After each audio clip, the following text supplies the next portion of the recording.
Right now, it's a stressful time for everyone. We know that, but it can be especially hard for students as they finish out the school year. Many of them are having trouble working from home. Yeah, some teachers are not picking up on the warning signs as much as they would like to because they're at a distance. And that's why some schools and universities are using a virtual program called Kognito. We told you about Round Rock ISD using it.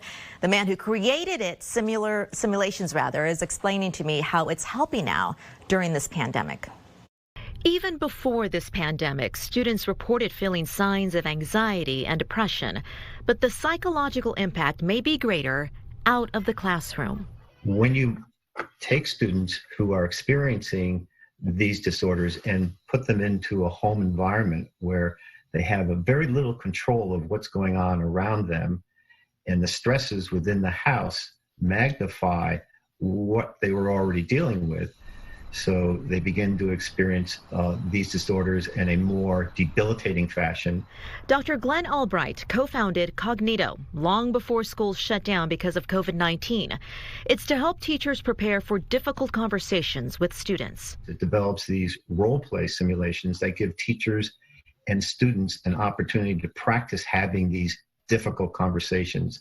So if a student, for example, says, you know, the work is so hard, my home life is really stressful, you know, it doesn't even feel like I should be living.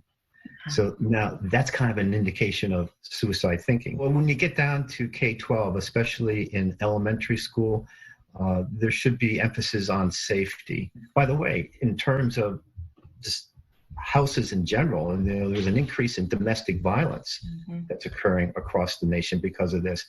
So if a child is feeling unsafe or threatened, that has to be addressed, and you certainly can't expect a child to learn or a college student to learn in that type of environment.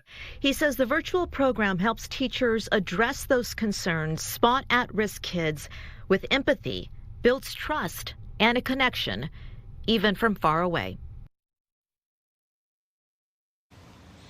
You know, Sally, I remember hearing about this when Round Rock ISD was first introducing it, but now it just seems so much more important given the current situation. It is, yeah, and hopefully teachers are able to take advantage of that so it can help them out during these times. Yeah.